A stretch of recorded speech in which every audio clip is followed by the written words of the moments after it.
जय हिंद स्टूडेंट्स। हमारा लेसन चल रहा है रेनबो का वाटर। सीवी रमन द्वारा लिखा ये एक ऐसे हैं और इस लेसन में हम पढ़ रहे हैं वाटर के इम्पोर्टेंस को लेकर के कि हमारे जीवन के अंदर पानी का कितना महत्व है और इसको एक एलिक्जर की संज्ञा क्यों दी गई है। देखिए बच्चों, हमने पढ़ लिया था और अब जो नेक्स्ट इसको हम स्टार्ट करते हैं। देखिए, हमने ये पढ़ लिया था कि ये जो पानी का जो फ्लो है वो एक डबल रोल प्ले करता है, डिस्ट्रक्टिव रोल और इसके साथ साथ में है वो एक क्रिएटिव रोल भी प्ले करता है। डिस्ट्रक्टिव रोल के अंदर है वो मिट्टी का कटाव, जिसको हम मृदा क्षरण या सोइल एरोजन कहते हैं, इसी के कारण होता है। देखते हैं हम आगे और इसके इम्पोर्टेंस को लेकर के। Water is the basis of life. Every animal and every plant contains A substantial proportion of free or combined water in its body, and no kind of physiological activity is possible in which the fluid does not play an essential part। पानी की importance को लेकर के कहा गया है कि पानी जो है वो जीवन का आधार है। बेसिस का मतलब आधार होता है। What is the basis of life? पानी है वो जीवन का आधार है, पानी नहीं तो जीवन नहीं। Every animal and every plant contains A substantial proportion of free or combined water in its body, and no kind of physiological activity is possible in which the fluid does not play an essential part। देखें, चाहे कोई भी जानवर हैं या कोई भी पेड़ पौधा वनस्पति हैं, उसके अंदर है हमें पानी की काफ़ी मात्रा देखने को मिलती है। सबस्टेंशियल का मतलब होता है काफ़ी या पर्याप्त, प्रोपोर्शन का मतलब होता है मात्रा। इसके अंदर एनिमल हो या प्लांट हो, इसके अंदर हमें पानी की वो पर्याप्त मात्रा देखने को मिलती हैं। और फ्री और कॉम्बाइंड वाटर, या तो वो फ्री और या फिर कॉम्बाइंड के रूप में देखने को मिलते हैं। या तो पानी है बिल्कुल एकदम मुक्त रूप में देखने को मिलता है, या फिर किसी न किसी के साथ में संयुक्त रूप में पानी है उनके अंदर पाया जाता है। And know kind of physiologically activity is possible in which the fluid does not play an essential part. देखिए आगे लिखा है कि और कोई भी जैविक गतिविधि हैं वो बगैर पानी के संभव नहीं है। फिजियोलॉजिकल एक्टिविटी का मतलब होता है जैविक गतिविधि, शारीरिक गतिविधि। जैविक गतिविधि हैं वो बगैर पानी के पॉसिबल नहीं है।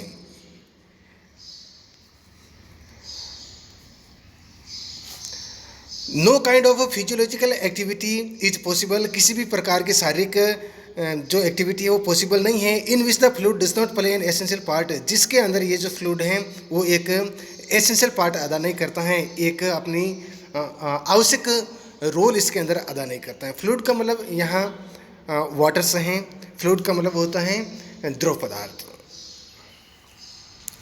Water is of course necessary for animal life, while moisture in the soil is equally imperative for the life and growth of plants and trees, though the quantity necessarily varies enormously with the species।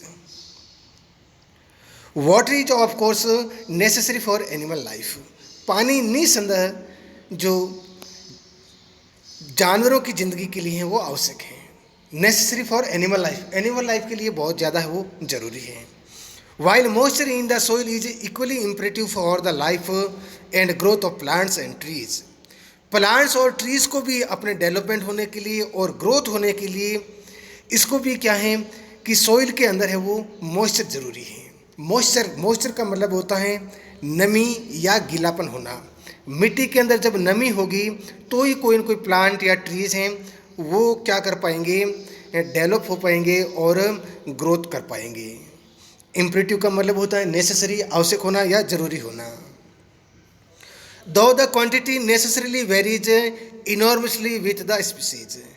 हालांकि ये जो पानी की जो quantity जो होती हैं, पानी की मात्रा जो होती हैं वो आवश्यक रूप से हैं, वो अलग अलग प्रजातियों के लिए हैं वो विविधता ली हुई होती हैं। स्पीसीज का मतलब होता है विविध प्रकार की जो प्लांट और जो ट्रीज की जो किस्में होती हैं उनमें पानी की मात्रा है वो अलग अलग होती हैं। कुछ ऐसे पेड़ और पौधे होते हैं जिनके लिए पानी की ज़्यादा ज़रूरत होती है, तो कुछ ऐसे पेड़ पौधे होते हैं जिनके लिए पानी की है वो कम मात्रा की आवश्यकता होती है। The conservation and utilisation of water is thus fundamental for human welfare. मानव कल्याण के लिए पानी का संरक्षण करना और उसका समुचित उपयोग करना ये फंडामेंटल है, एक बहुत जरूरी है। यूटिलाइजेशन का मतलब होता है समुचित उपयोग करना और कंजर्वेशन का मतलब होता है संरक्षण। फॉर ह्यूमन वेलफेयर का मतलब होता है मानव कल्याण। अगर मनुष्य का कल्याण करना है तो उसके लिए है वो पानी का संरक्षण करना होगा और उसका समुचित रूप से है उसका उपयोग करना होगा। Apart from artesian water the ultimate source in all cases is rain or snowfall. अब बात करते हैं हम कि ये वाटर के सोर्सेज कौन कौन से हैं, पानी के स्रोत कौन कौन से हैं, जल हमें है वो कहाँ कहाँ से प्राप्त होता है। तो अपार्ट फ्रॉम आर्टिजन वाटर का मतलब होता है अंडरग्राउंड वाटर। आर्टिजन यानी भूमिगत पानी के अलावा the ultimate source in all cases, हर मामलों के अंदर जो अल्टीमेट सोर्स जो आखिरी जो स्रोत हमारे पास में है वो क्या है, रेन और स्नोफॉल। या तो बारिश है और फिर या है वो हिमपात है। स्नोफॉल का मतलब होता है हिमपात, बर्फ़ के रूप में है वो हमें पानी है वो प्राप्त होना। तो जल के कौन कौन से स्रोत हैं, वाटर के कौन कौन से सोर्सेज हैं। एक तो है आर्टिजन वाटर का मतलब होता है भूमिगत जल, और अगर भूमिगत जल को छोड़ते हैं तो जो मेन जो हमें जो पानी प्राप्त होता है वो बारिश से या फिर स्नोफॉल से होता है। Much of Indian agriculture depends on seasonal rainfall and is therefore every sensitive to any failure or irregularity of the same.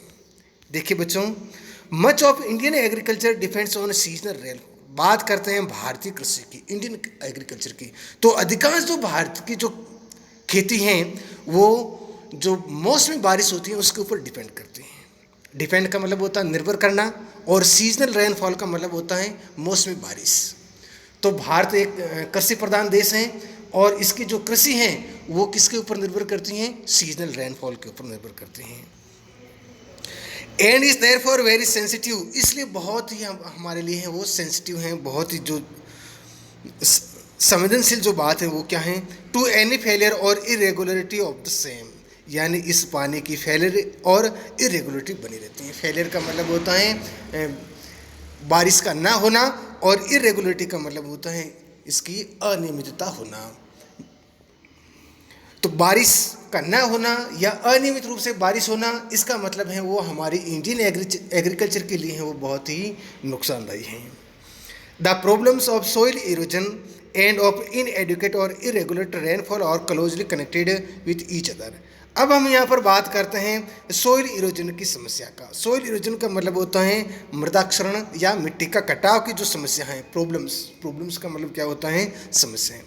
मिट्टी के कटाव की जो समस्या है, एंड ऑफ इनएडुकेट और इरेगुलर रेनफॉल, और इसके साथ साथ में बारिश की अपर्याप्तता और अनियमितता are closely connected with each other, जिनका एक दूसरे के साथ में घनिष्ठता से संबंध है, घनिष्ठता से ये जुड़ी हुई हैं। कौन कौन सी, एक तो मिट्टी के कटाव की समस्या और उसके साथ में है वो बारिश की अपर्याप्तता और अनियमितता, ये दोनों हैं वो आपस में एक दूसरे से जुड़े हुए हैं। इनएडुकेट का मतलब होता है अपर्याप्त होना, पर्याप्त मात्रा में नहीं होना, और इरेगुलर का मतलब होता है अनियमित होना। देखो, भारतीय कृषि को मानसून का जुआ कहा जाता है। क्यों कहा जाता है कि जिस समय मानसून अच्छा होता है, बारिश अच्छी होती है तो खेती अच्छी होती है, और बारिश नहीं होती है तो खेती है वो कृषि के ऊपर है वो बुरा प्रभाव पड़ता है। नेक्स्ट देखते हैं, it is clear that the adoption of techniques preventing soil erosion would also help to conserve and keep the water where it is wanted, in other words on and in the soil, and such techniques therefore serve a double purpose. It is clear, देखो अब एक बात स्पष्ट हो रही है, the adoption of techniques preventing soil erosion, मिट्टी के कटाव के संरक्षण के लिए हमें जिस टेक्निक्स का हमें एडॉप्शन करना है, एडॉप्शन का मतलब ग्रहण करना होता है, टेक्निक्स का मतलब तकनीकी होता है, और प्रिवेंटिंग का मतलब होता है रक्षा करना या उसको बचाना। मिट्टी के कटाव की समस्या को बचाने की जिस जिस टेक्निक का हमें एडॉप्शन करते हैं, would also help to conserve and keep the water where it is wanted, जो क्या करेगी, हमारे इस पानी को कंजर्व भी करेगी। कंजर्व का मतलब होता है संरक्षण करना। इन other words on and in the soil, और दूसरे शब्दों में हम कह सकते हैं कि मिट्टी में और मिट्टी के ऊपर।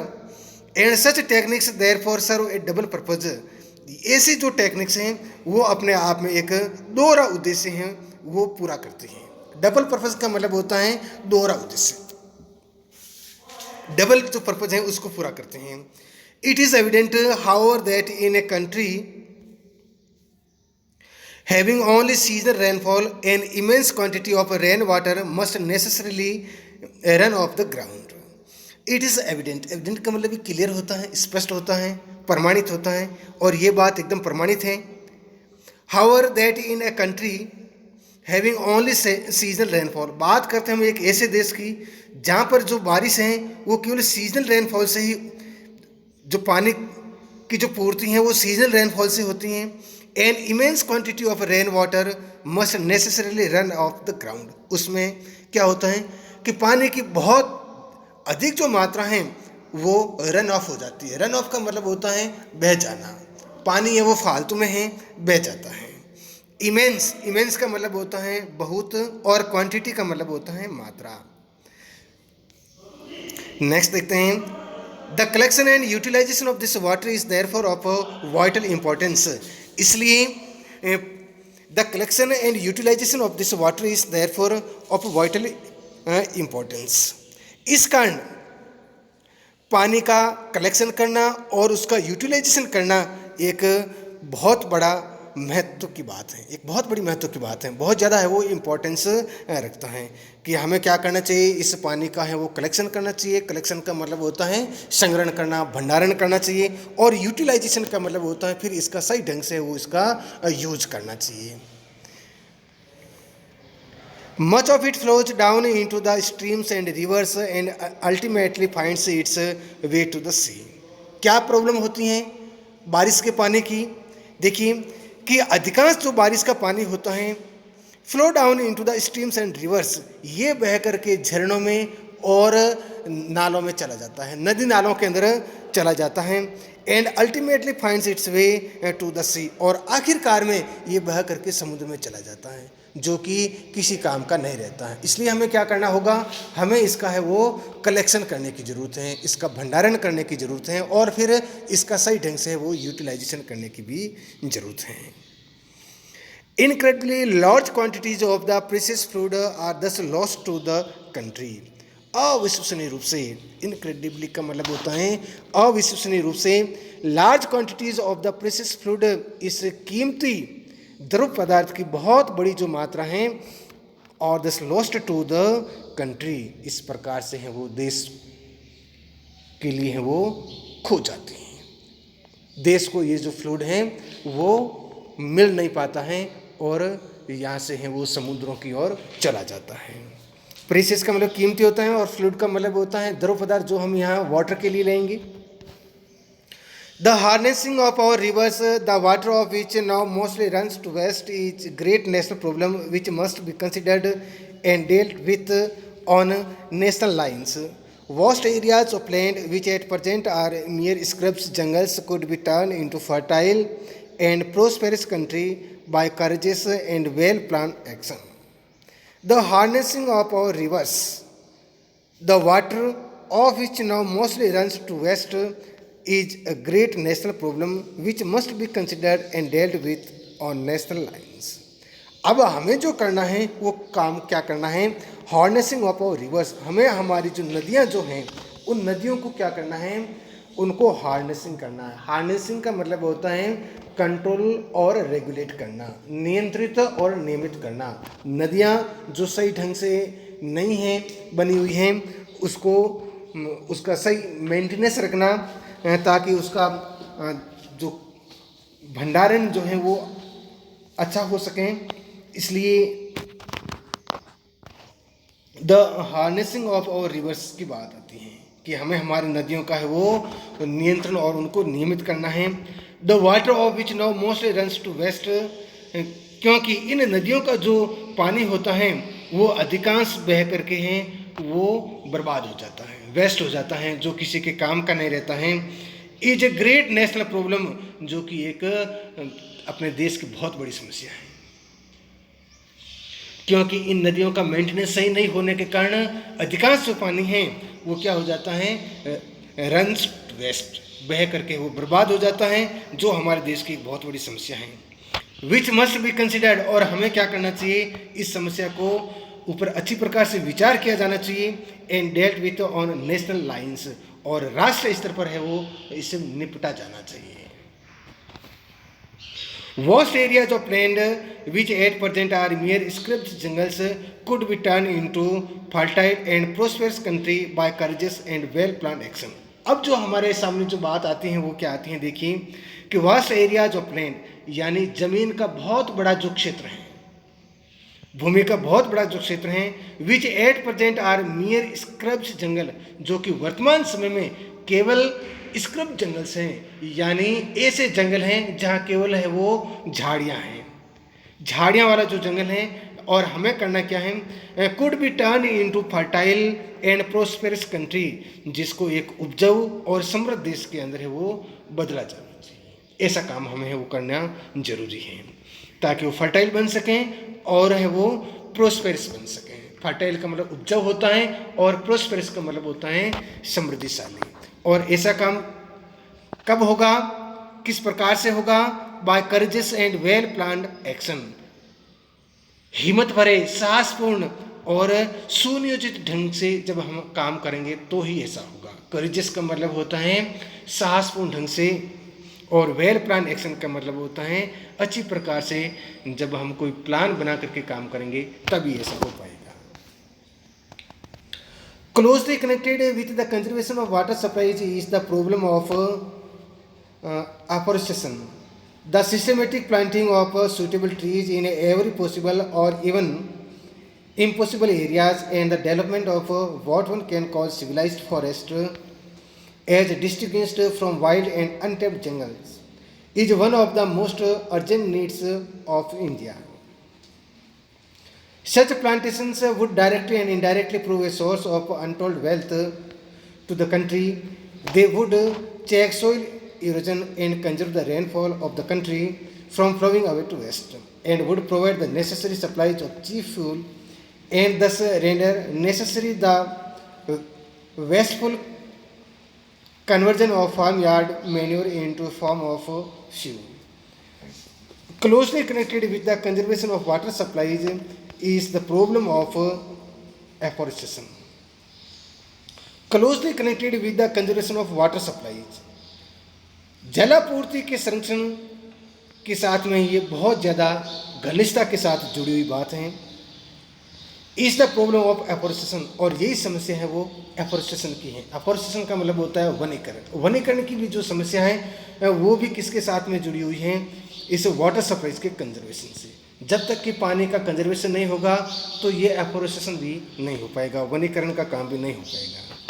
The systematic planting of suitable trees in every possible और even in impossible areas and the development of what one can call civilised forest as distinguished from wild and untapped jungles is one of the most urgent needs of India. The systematic planting of suitable trees in every possible or even impossible areas. काम क्या करना है हमें, बड़े ही systematic ढंग से, बड़े ही सुव्यवस्थित ढंग से हमें क्या करना है, उन पेड़ पौधों का है वो प्लांटिंग करनी है, पेड़ पौधों को उगाना है। इन एवरी पॉसिबल और इवन इन इम्पॉसिबल एरियाज, हर संभव और असंभव क्षेत्र के अंदर हमें उपयुक्त पेड़ पौधों को लगाना है। सुटेबल का मतलब होता है उपयुक्त।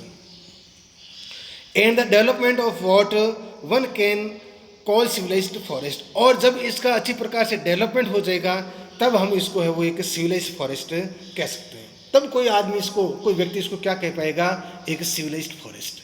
जब सिस्टमेटिक ढंग से है वो प्लांटेशन होगा तब वो एक सभ्य जो है वो जंगल कहलाएगा।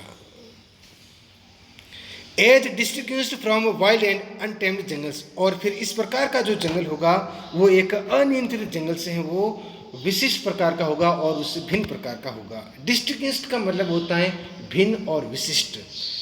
वाइल्ड एंड अनटेम्ड जंगल्स का मतलब होता है एक अनियंत्रित जंगल जिसके अंदर है वो स्क्रब्स ही होती हैं, झाड़ें होती हैं। और सिविलाइज्ड फॉरेस्ट का मतलब होता है एक सिस्टमेटिक जंगल, या हम कहेंगे एक सभ्य जंगल। तो सभ्य जंगल है वो उसका डेवलपमेंट है वो कैसे हो पाएगा, सिस्टमेटिक प्लांटिंग ऑफ ट्री से हो पाएगा। Is one of the most urgent needs of India, ये हमारे देश के हैं वो बहुत सख्त आवश्यकता है, बहुत सख्त जरूरत है। ऐसा करना हमारे देश के लिए बहुत जरूरी है। Such plantations would directly and indirectly prove a source of untold wealth to the country. और जब इस प्रकार का प्लांटेशन हो जाएगा, इस प्रकार का पौधरोपण हो जाएगा, प्लांटेशन का मतलब होता है पौधरोपण, जब इस प्रकार का पौधरोपण हो जाएगा, would directly and indirectly prove a source of untold wealth to the country. ऐसा होने पर वो हमारे देश के लिए प्रत्यक्ष और अप्रत्यक्ष रूप से एक बहुत बड़ी है वो धन संपदा का स्रोत के रूप में वो सिद्ध होगा। प्रूव का मतलब सिद्ध होना होता है और सोर्स का मतलब होता है स्रोत। They would check soil erosion and conserve the rainfall of the country from flowing away to west and would provide the necessary supplies of cheap fuel and thus render necessary the wasteful conversion of farmyard manure into a form of fuel. देखिए जब ऐसा हो जाएगा, systematic ढंग से plantation हो जाएगा, जब सभी जंगलों का विकास हो जाएगा तो ये हमारे देश के लिए एक बहुत बड़ी संपत्ति बन जाएगी। और इससे क्या होगा, they would check soil erosion, और फिर इससे है वो सोइल इरोजन को है वो नियंत्रण हो जाएगा। सोइल इरोजन का मतलब होता है मिट्टी का कटाव और चेक का मतलब होता है कंट्रोल। जब प्लांटेशन होगा, जब जंगलों का विकास होगा तो मिट्टी का कटाव भी नियंत्रित हो जाएगा। And conserve the rainfall of the country, और इसके साथ साथ में हमारे देश के जो बारिश का जो जल है उसका भी इसके साथ साथ में संरक्षण हो जाएगा और ये फालतू बह करके नहीं जाएगा। From flowing away to waste, फालतू बह करके बर्बाद होने से ये रुक जाएगा। And would provide the necessary supplies of cheap fuel, और इस प्रकार से ये हमें एक प्रकार से सस्ता ईंधन की भी है उसकी भी वो सप्लाई करेगा, प्रोवाइड प्रदान करेगा। इससे हमें एक हमारे लिए जो आवश्यक सस्ता ईंधन है वो भी हमें मिल जाएगा। फ्यूल का मतलब होता है ईंधन।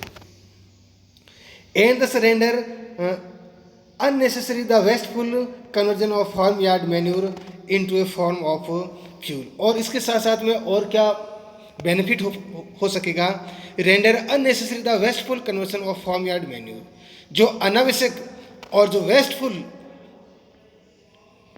जो पदार्थ हैं उसका कन्वर्जन किस में हो जाएगा, फार्मयार्ड मैन्यूर में हो जाएगा। यानी वो हमारे खेतों की एक हमारे खेतों में वो खाद के रूप में कन्वर्जन हो जाएगा। कन्वर्जन का मतलब होता है उसका रूपांतरण हो जाना, बदल जाना, और मैन्यूर का मतलब होता है खाद के रूप में, into a form of fuel के रूप में।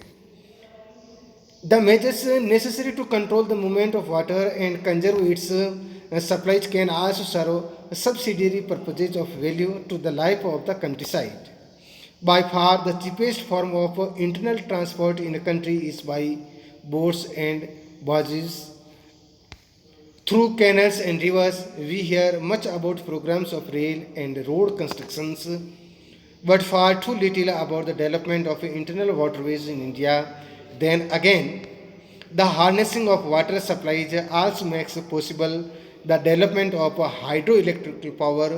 The availability of electric power would make a tremendous difference to the life of the countryside and enable the rural economy to be improved in various directions. In particular, it would enable underground water to be tapped to a greater extent than at present, and thus help to overcome the difficulties arising from irregularity or inadequacy of other source of supplies. The measures necessary to control the movement of water and conserve its supplies can also serve subsidiary purposes of value to the life of the countryside. देखिए बच्चों, जब हम इस प्रकार के उपाय अपनाने प्रारंभ कर देंगे, कौन से उपाय? पानी को फालतू बहने से जब हम रोक देंगे और उसका हम कंजर्वेशन कर देंगे, तो इससे हमें और इसका जो लाभ है वो मिल जाएगा to the life of the countryside. और ये जो लाभ हैं वो देहाती या हम कहेंगे ग्रामीण इलाकों में रहने वाले जो लोग हैं उनको मिल जाएगा। सब्सिडियरी का मतलब होता है द्वितीयक, गौण या सहायक। By far, the cheapest form of internal transport in a country is by boats and barges through canals and rivers. By far का मतलब होता है अब तक। The cheapest form of internal transport in a country is by boats and barges through canals and rivers. अब तक देश के भीतरी भागों के अंदर इंटरनल ट्रांसपोर्ट का मतलब होता है भीतरी भागों के अंदर जो ट्रांसपोर्ट की जो सुविधा है, आवागमन की जो सुविधा जो रही है, और वो भी सबसे सस्ती। चीपेस्ट का मतलब होता है सबसे सस्ती। अब तक देश के भीतरी भागों में आवागमन की जो सबसे सस्ती जो साधन रहे हैं वो क्या रहे हैं? बोट्स एंड बॉर्जेस, नाव और डोंगियाँ रही हैं, जो छोटी छोटी नावें होती हैं। थ्रू कैनल्स एंड रिवर्स, जो कि कैनल्स और रिवर्स में बहती हैं। कैनल्स का मतलब नहर होता है और रिवर्स का मतलब होता है नदियाँ। नहरों और नदियों में बहने वाली ये जो नावें हैं वो आज तक क्या मानी जा रही हैं?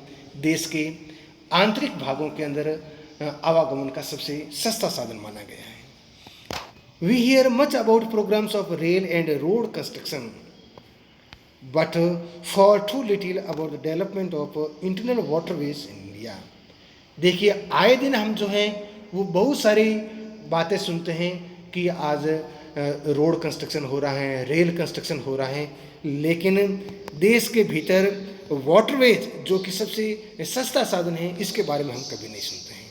इसके विकास के बारे में कभी बात नहीं होती है। We hear much about programmes of rail and road construction. हम हैं वो रेल और रोड के निर्माण के प्रोग्राम के बारे में बहुत ज़्यादा सुनते हैं। कंस्ट्रक्शन का मतलब निर्माण होता है। बट फॉर टू लिटिल, लेकिन बहुत कम सुनने को मिलता है about the development of internal waterways in India. Bharat के अंदर आंतरिक जो जल मार्ग हैं उसके डेवलपमेंट के बारे में हम कभी भी नहीं सुनते हैं, यानी इसके विकास पर बहुत कम ध्यान दिया जाता है। वाटरवेज का मतलब होता है जल मार्ग। Then again the harnessing of water supplies also makes possible the development of hydroelectric power. वापस हम बात करते हैं देन अगेन, तब पुनः क्या? The harnessing of water supplies, जब हम वाटर सप्लाईज की इस प्रकार से हार्नेसिंग कर लेंगे, नियंत्रित और नियमित कर देंगे जब हम इस पानी को, also makes possible the development of hydro electrical power. तो इसे हैं वो हाइड्रो इलेक्ट्रिक जो पावर हैं इसके भी डेवलपमेंट की संभावनाएं बन सकती हैं। हाइड्रो इलेक्ट्रिक पावर का मतलब होता है जल विद्युत। जब हम वाटर का अच्छी प्रकार से है वो कंजर्वेशन कर लेंगे तो इससे वो जल विद्युत का भी उत्पादन है वो किया जा सकता है। The availability of electric power would make a tremendous difference to the life of the countryside and enable the rural economy to be improved in various directions. और जब इस प्रकार से पानी की संरक्षण से विद्युत का उत्पादन हो जाएगा तो इससे जो देहाती इलाका जो है, जो ग्रामीण क्षेत्र हैं, वहाँ पर बहुत ज़्यादा विकास की संभावनाएं बन जाएगी। The availability of electric power, और इस प्रकार जब बिजली की उपलब्धता हो जाएगी, would make a tremendous difference, तो इससे क्या हो जाएगा, एक बहुत बड़ा एक फ़र्क आ जाएगा, बहुत बड़ा अंतर आ जाएगा। ट्रेमेंडस का मतलब होता है बहुत अधिक और डिफरेंस का मतलब होता है अंतर आ जाना। To the life of the countryside, कहाँ अंतर आ जाएगा? देहाती और ग्रामीण इलाकों के अंदर जो रहने वाले लोगों की जीवन है उस जीवन के अंदर बहुत ज़्यादा वो डिफरेंस आ जाएगा। And enable the rural economy to be improved in various directions, और बहुत सारे विविध प्रकार की दिशाओं में डायरेक्शंस के अंदर ग्रामीण लोगों की जो इकोनॉमी है वो इम्प्रूव हो जाएगी। इम्प्रूव का मतलब होता है सुधार हो जाना, उसके अंदर सुधार आ जाएगा, अर्थव्यवस्था जो ग्रामीण अर्थव्यवस्था है वो सुधर जाएगी। In particular, it would enable underground water to be tapped to a greater extent than at present, and thus help to overcome the difficulties arising from irregularity or inadequacy of other sources of supply. ऐसा करने पर, पानी का conservation करने पर उसके बहुत जो बेनिफिट्स हैं वो हमें मिल जाएंगे। एक तो सॉइल एरोजन जो कि बहुत बड़ी प्रॉब्लम है, वो प्रॉब्लम, उस प्रॉब्लम का है वो सॉल्यूशन हो जाएगा। इसके साथ साथ में है वो इसे हाइड्रो इलेक्ट्रिक जो पावर है उसका डेवलपमेंट हो जाएगा, तो इससे देहाती जो इलाके हैं उनकी जो इकोनॉमी है उसमें इम्प्रूवमेंट हो जाएगा। और इसके साथ साथ में देखिए, इन पर्टिकुलर खास तौर से हैं, it would enable underground water to be tapped. इससे क्या हो जाएगा, जो अंडरग्राउंड वाटर है उसको उपयोग में लाया जा सकेगा।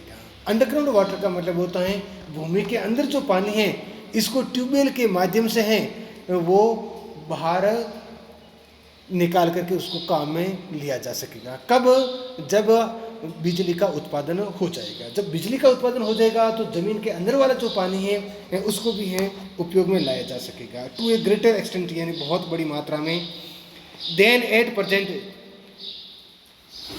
and thus help to overcome the difficulties arising from irregularity or inadequacy of other source of supply। और ऐसा करने से फिर हमें एक हेल्प मिल जाएगी टू ओवरकम, यानी हम है वो विजय हासिल कर लेंगे, जीत हासिल कर लेंगे, द डिफिकल्टीज, उन डिफिकल्टीज से, उन समस्याओं से, अराइजिंग फ्रॉम इरेगुलरिटी और inadequacy of other source of supplies, जो कि किस कारण से उत्पन्न होती हैं ये कठिनाइयाँ, हमारे पानी के जो दूसरे स्रोत हैं जिन स्रोतों की इरेगुलरिटी बनी रहती हैं और इनएडिक्वेसी बनी रहती हैं, यानी खास तौर से जो हमारा जो पानी का जो स्रोत है वो है बारिश। और बारिश में अक्सर क्या देखने को मिलती हैं, अनियमितता और अप्रयुक्तता।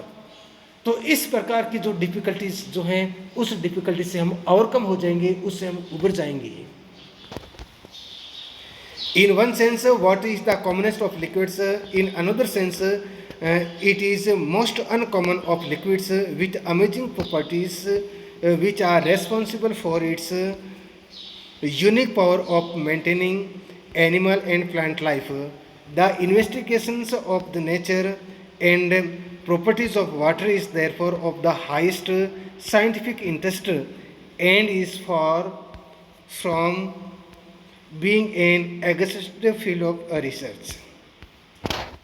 देखिए, in one sense water is the commonest of liquids. अभी तक तो हमने क्या बात पढ़ी थी कि ये जो वाटर है वो जितने भी जो लिक्विड है उन लिक्विड में सर्वाधिक कॉमन है। इन वन सेंस यानी एक अर्थ में तो water is the commonest of liquids, पानी जो है वो तरल पदार्थों में सर्वाधिक सामान्य है। इन अनदर सेंस, लेकिन अगर हम इसको दूसरे अर्थ में अगर इसको समझते हैं, it is the most uncommon of liquids, तो ये क्या है, ये उन लिक्विड्स के अंदर सर्वाधिक अनकॉमन है, असामान्य है। किसके कारण, विथ अमेजिंग प्रॉपर्टीज, अपने उन आश्चर्यजनक लक्षणों के कारण। अमेजिंग का मतलब होता है आश्चर्यजनक और प्रॉपर्टीज़ का मतलब होता है विशेषताएं, क्योंकि पानी के अंदर है वो इस प्रकार की आश्चर्यजनक विशेषता हैं जिसके कारण ये है वो सर्वाधिक असामान्य लिक्विड बना हुआ है। Which are responsible for its unique power of maintaining animal and plant life.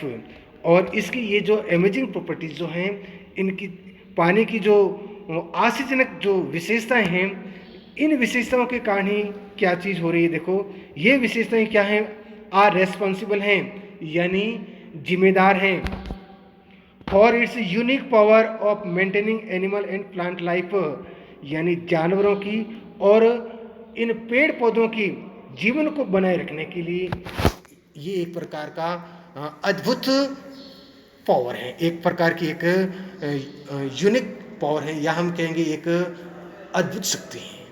ये पानी की वास्तव में एक अद्भुत शक्ति है। ये पानी का एक आश्चर्यजनक गुण ही है जो क्या कर पाता है, पेड़ पौधे और जीव जंतुओं की जो लाइफ है उसको है वो मेंटेन रख पाता है, उसको कायम रख पाता है। The investigation of the nature and properties of water is therefore of the highest scientific interest and is far from being N exist field of research. इस कारण अब जो बात आती है वो ये आती है कि इस जो पानी जो है उसके इन गुणों की अच्छी प्रकार से क्या किया जाए, इसका इन्वेस्टिगेशन किया जाए। The investigation of the nature and properties of water, क्या करना है, पानी का जो स्वभाव, नेचर जो है पानी का, और प्रॉपर्टीज यानी इसके जो गुण हैं, इनका इन्वेस्टिगेशन का मतलब होता है इसका जांच करना अच्छी तरीके से। इस therefore of the highest scientific interest, ये वास्तव में एक विज्ञान का बहुत ज़्यादा एक रुचि का विषय है। And is far from being an exhausted field of research, और ये एक प्रकार के रिसर्च का भी विषय है। रिसर्च का मतलब होता है अनुसंधान, इसके ऊपर है वो अनुसंधान किया जाना चाहिए, और वास्तव में है वो इसकी इन्वेस्टिगेशन किया जाना चाहिए। तो बच्चों, ये प्रोफेसर सीवी रमन का जो लिखा एक ऐसे है वाटर, जिसके अंदर हमने पढ़ा है कि वाटर जो है वो हमारे जीवन में कितना इम्पोर्टेंस रखता है, और ये एक प्रकार का हमारे बेसिस ऑफ लाइफ है, जीवन का आधार है। वाटर नहीं है तो जीवन भी नहीं है। और विशेष रूप से हमने ये देखा है कि भारत जैसे देश जो कि पूरा का पूरा उसकी जो एग्रीकल्चर है वो सीजनल रेनफॉल पर डिपेंड करती हैं, तो बात आती है रेनफॉल को कंजर्वेशन करने की, और फिर इसका सही प्रकार से वो यूटिलाइजेशन करने की। तो बच्चों, इस लेसन के अंदर हमने पढ़ा है वाटर के बारे में कि क्यों इस वाटर को है वो लेखक ने एलिक्जर की संज्ञा दी है, और ये हमारे जीवन में है वो कितना इम्पोर्टेंस रखता है, और हमारे देश की परिस्थितियों को देखते हुए वाटर कंजर्वेशन और इसका यूटिलाइजेशन करना कितना ज़रूरी है। तो इसलिए इस क्लास में इतना ही, बाकी पढ़ेंगे हम अपने नेक्स्ट क्लास में। Thank you. जय हिंद, जय भारत।